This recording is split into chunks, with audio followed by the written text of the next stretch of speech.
शुरू करने से पहले मैं आपसे एक सवाल पूछना चाहती हूँ। क्या आपने कभी अपनी जिंदगी में ऐसा एहसास किया है कि आपने अपने खुद के जज्बात को दबा दिया, सिर्फ इसलिए क्योंकि आपको लगता था कि अब आपकी जिम्मेदारी किसी और के लिए ज्यादा है? ये कहानी एक ऐसी ही औरत की है जिसका नाम है मीरा। मीरा एक छोटी सी गली में अपने पति रविंद्र और 2 बच्चों के साथ रहती थी। जिंदगी आम सी थी, सुबह उठकर बच्चों का टिफिन बनाना, घर के काम संभालना और फिर रात तक घर चलाने की प्लानिंग करना। लेकिन मीरा की आंखों के पीछे एक ऐसा राज छुपा था जिसे उसके घर के किसी सदस्य ने कभी महसूस भी नहीं किया था। वो एक सपना था, एक छुपी हुई इच्छा, खुद की पहचान पाने की तमन्ना। मीरा के दिल में हमेशा से लिखने का शौक था। जब वो लड़की थी तब डायरी लिखा करती थी, कविता बनाती थी। मगर शादी और जिंदगी की दौड़ में वो डायरी पुरानी संदूक में धूल खाती रही। एक दिन जब वो अपने घर के पुराने कागज समेट रही थी तो उसने वही पुरानी डायरी ढूंढ निकाली।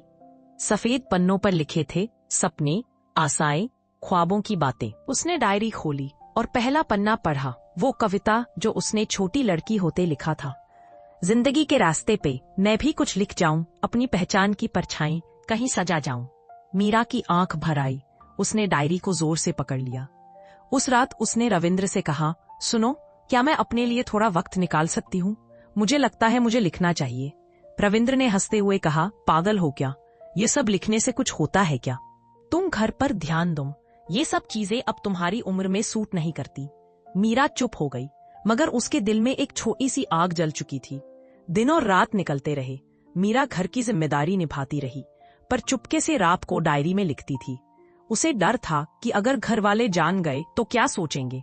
एक दिन उसने अपनी लिखी हुई एक कहानी ऑनलाइन कॉन्टेस्ट में भेज दी, बिना किसी को बताए। 2 हफ्ते बाद उसके फोन पर मेल आया, कंग्रेचुलेशंस, आपको कहानी लिखने के लिए पहला इनाम मिला है। मीरा का दिल जोर से धड़क उठा। उसका नाम एक मैगजीन में छप गया था। उसने खुद से कहा, मैं अब भी वही हूँ जिसने कभी सपने देखे थे। लेकिन उसकी खुशी ज्यादा दिन टिक नहीं पाई।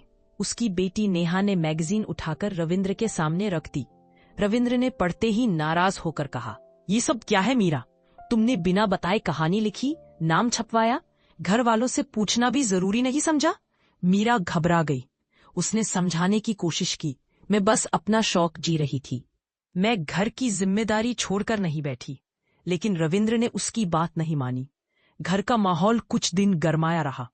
फिर एक रात नेहा उसके पास आई और बोली, मम्मा, मुझे आप पर गर्व है। मैं दोस्तों से बोल रही थी कि मेरी मम्मी राइटर है। आपने मेरा सर गर्व से ऊंचा कर दिया। ये सुनकर मीरा के आंसू बह निकले। उसने सोचा, अगर मेरी बेटी मुझ पर गर्व कर रही है तो मुझे किसी और की अनुमति की जरूरत नहीं। उसने अगला कदम उठाया। उसने सोशल मीडिया पर लिखना शुरू किया। धीरे धीरे लोग उसके शब्दों से जुड़ने लगे। औरतें कमेंट करती, मीरा जी, आपने तो हमारी ही कहानी लिख दी। पहले रविंद्र चुप रहा, मगर जब उसने देखा कि अब मीरा के लिखने से घर के खर्च में भी मदद होने लगी है तो उसका नजरिया बदल गया। एक शाम रविंद्र ने मुस्कुराते हुए कहा, लगता है तुमने अपना रास्ता ढूंढ लिया है। तुम्हें रोकना मेरी गलती थी। मीरा ने डायरी पकड़कर कहा, नहीं रविंद्र जी, रास्ता तो हमेशा से था, बस मैंने चलना शुरू कर दिया है। सबको लगता था कि मीरा सिर्फ एक घरवाली है, लेकिन सच ये था कि उसके अंदर कहानियों की एक दुनिया छुपी थी जो एक दिन निकलकर दुनिया को रोशन करने वाली थी। उसने दुनिया को एक सबक दिया, औरत सिर्फ अपने घर और बच्चों की जिम्मेदारी पूरी करने के लिए नहीं बनी। उसके अंदर अपने खुद के सपने भी जिंदा होते हैं। वो सपने कितने भी गहरे दबा दिए जाएं, एक दिन अपनी जगह बना ही लेते हैं। मीरा की कहानी सिर्फ उसकी नहीं है, ये हर उस औरत की दास्तान है जो अपनी पहचान ढूंढने की कोशिश करती है। कभी भी अपने जज्बात को मत दबाइए। हाँ, जिंदगी की जिम्मेदारी तो जरूरी होती है, मगर अपने सपनों को जीना और भी जरूरी है। अंत में मीरा ने अपनी डायरी में लिखा, मैं अब समझ गई हूँ, औरत के लिए सबसे बड़ा प्रयास सिर्फ घर संभालना नहीं, बल्कि अपने अंदर की आवाज को जिंदा रखना है। यही आवाज ही मेरी असली पहचान है।